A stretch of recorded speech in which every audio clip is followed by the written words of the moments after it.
हो सकता हो, बुरा नहीं मानना आप, हो सकता हो मैं भी हुआ हूँ, आप किसी गरीब घर में पैदा हुए हो, इसमें आपकी कोई गलती नहीं। मैं भी एक गरीब घर में पैदा हुआ, इसमें मेरी कोई गलती नहीं। पर यदि मैं उस गरीब घर में उस गरीबी के साथ ही मर जाऊंगा तो वहाँ मेरी गलती है। मैंने जीवन में कुछ नहीं किया। जिन माँ बाप ने मुझे उंगली पकड़ के चलना सिखाया, जिस माँ बाप ने मेरे लिए सब कुछ किया, बुढ़ापे में मैं उनको वो सुख नहीं दे पाया।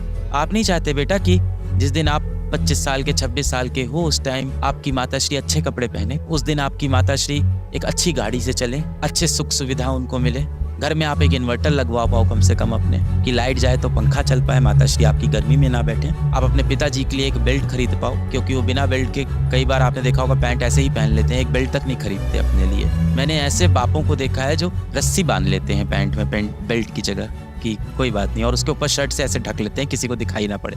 अब आप उस उम्र के हो गए हो कि माँ बाप आपको अब थप्पड़ नहीं मारते, अब ताने देते हैं। इसका मतलब अब समय आ गया है कि आपको अपने जिंदगी की बागडोर खुद से संभालनी होगी। और यदि आपको अपनी माथों की लकीरों को बदलना है तो उसका एक ही रास्ता है, कड़ी मेहनत। मेरी सारी दुआएं, सारी विशेष आपके साथ हैं, हमेशा आपके साथ रहेगी। अगर बेटा आपको लग रहा है ना कि आपकी ज़िंदगी बदलने के लिए कोई एक व्यक्ति आएगा, कोई एक समय आएगा, कुछ ऐसा होगा कि आपकी ज़िंदगी बदल जाएगी, तो आप इस दुनिया के सबसे बड़े मूर्ख हो।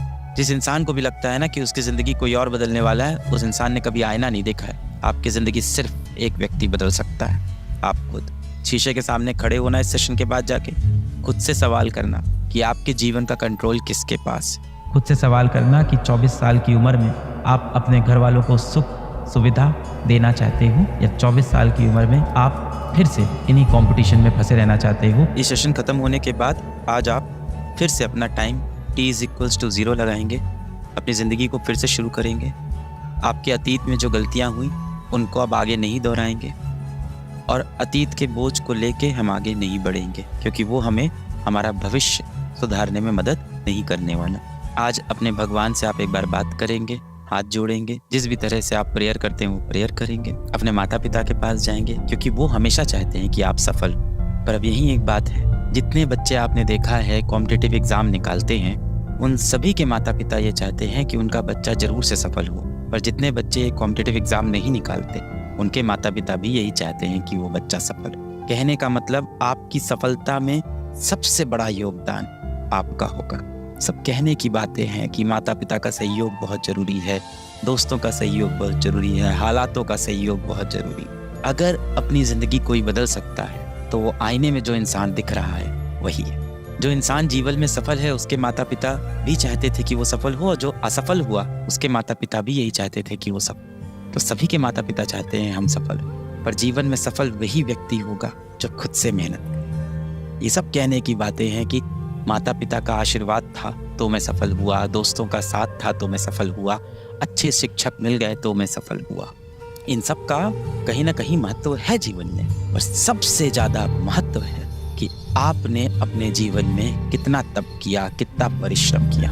आपकी ज़िंदगी सिर्फ एक ही व्यक्ति बदल सकता है, वो जो आईने में आपको हर रोज़ दिखता है, वही आपकी ज़िंदगी बदल सकता है। दुनिया तो आपसे कहती है कि आप सही वक्त का इंतज़ार करो, पर मेहनत आपसे कहती है कि हर रोज़ अपना वक्त लाने के लिए प्रयास करो। सिर्फ एक ही जगह दिक्कत है, और उस दिक्कत का नाम है जो आपको बीमारियां हो गई हैं। उन बीमारियों को जड़ से भगाएंगे, माता पिता की शरण में जाएंगे, भगवान की शरण में जाएंगे। आज हम लोग, जैसा कि ये बच्चा भी आया था, आपको मोबाइल का इस्तेमाल नहीं करना है, कलयुग के जो शैतान हैं इनसे दूर होना है, रात को समय पे सोने की कोशिश करनी है।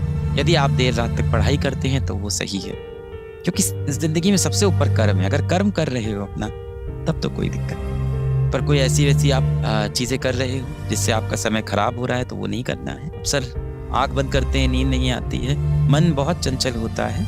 अभी मैं पिछले बैच में भी बता रहा था कि मन हमारा एक नवजीवित पशु जैसा, एक नवजीवित पशु जो होता है, जब आप देखो घोड़े का बच्चा होता है तो वो इधर उधर भागता रहता है, क्योंकि उसके ऊपर कोई लगाम नहीं लगाता।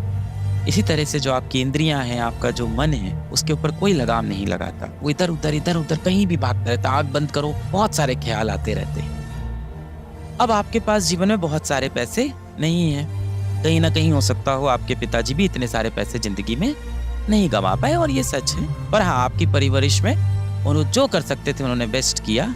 आपको सबसे अच्छे स्कूल में पढ़ाया, आपको सबसे अच्छी कॉपी किताब खरीद के दी, सबसे अच्छे कपड़े पहनाए, अपनी सारी इच्छाएं मार के आपके लिए सारी चीज़ें त्याग किया और आपको इस तरह की कोचिंग भी ज्वाइन कराई। बहुत सारे पैसे तो आपके जीवन में हैं नहीं। सबसे कीमती